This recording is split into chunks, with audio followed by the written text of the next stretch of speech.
Hello and welcome to Enterasys 5-minute tutorials. In this session we're going to be looking at policy-based networking and how organisations can achieve significant operational efficiencies or save a lot of money when it comes to managing their networking infrastructure. Enterasys is the industry leader and innovator when it comes to policy-based networking. We pioneered our first systems over 10 years ago and we've continued to develop and enhance them ever since. So let's firstly define what we mean by a policy. In enterprise organisations, people perform different roles or job functions. So we could have a salesperson, an admin person, a human resources person. Or in a different type of environment, say education, we could have a student or a lecturer or an IT support person. Each of these roles or job functions requires access to different applications, or indeed does not require access to certain applications.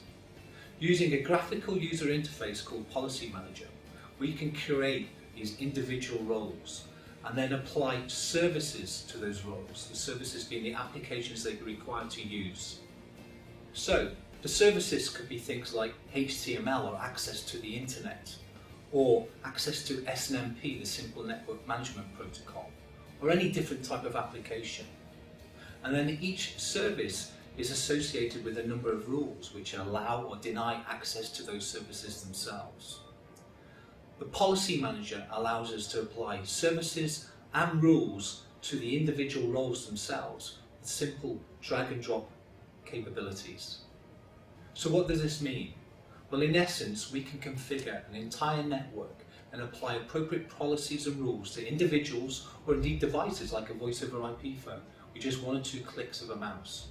So let's hand over to Julian Critchlow, a Senior Systems Engineer in our Enterprise Lab, to demonstrate how we utilise Policy Manager to do this type of activity. Thanks Mark.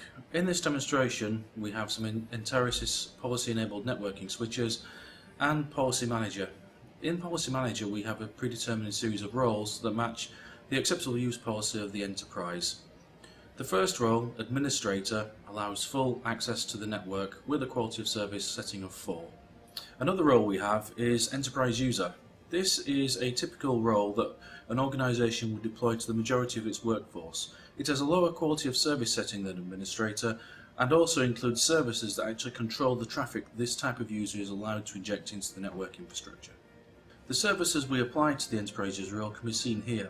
Here we can see that an acceptable use policy service has been applied to the Enterprise User role. This contains many different rules. A set of rules is called Deny Spoofing and Other Admin Protocols. If we look more closely at the set of rules, we can see a list of things that the Enterprise User is not allowed to do. For example, run a web server or run an FTP server. This list is customizable and all sorts of rules can be added to match the organisation's requirements. Another role we have configured for the enterprise is called Guest Access. This is a highly restrictive role that only allows the user that has this role applied to them to browse the internet and SSL traffic, for example. We can see that this policy starts from a logical standpoint of denying all traffic with a service that explicitly allows access to protocols such as ARP, web and so on. Additional roles configured within Policy Manager are for things such as voice over IP handsets and printers, or indeed any IP enabled device connected to the infrastructure.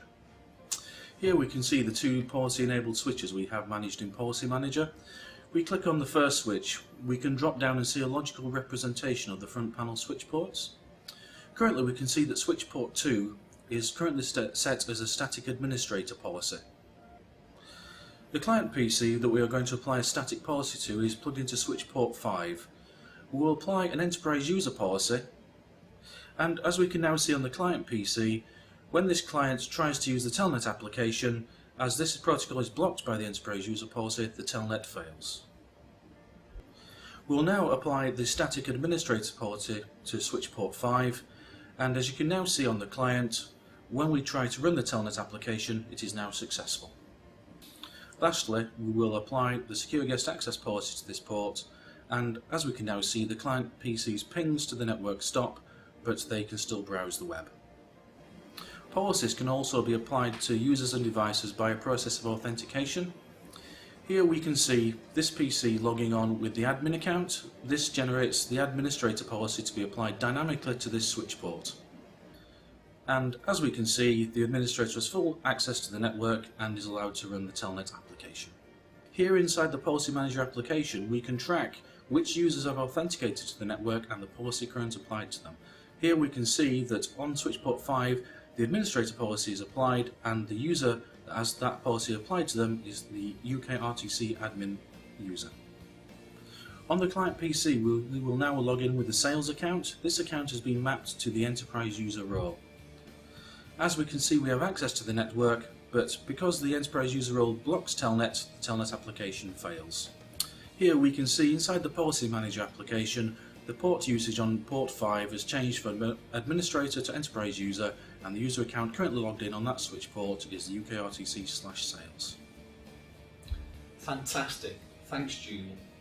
So Julian's just demonstrated how easy it is to use an application like Policy Manager, and just simply dragging and dropping with a couple of clicks of a mouse configure an individual port on a network, an entire switch on a network, or indeed an entire network, no matter how many ports and switches there are within that environment.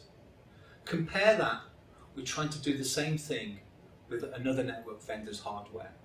You have to telnet into each individual switch, you have to configure access control lists and virtual LANs. It's a very difficult and very complex thing to do. Research from Gartner tells us that one IT support person is required to manage 450 end systems in the average enterprise network.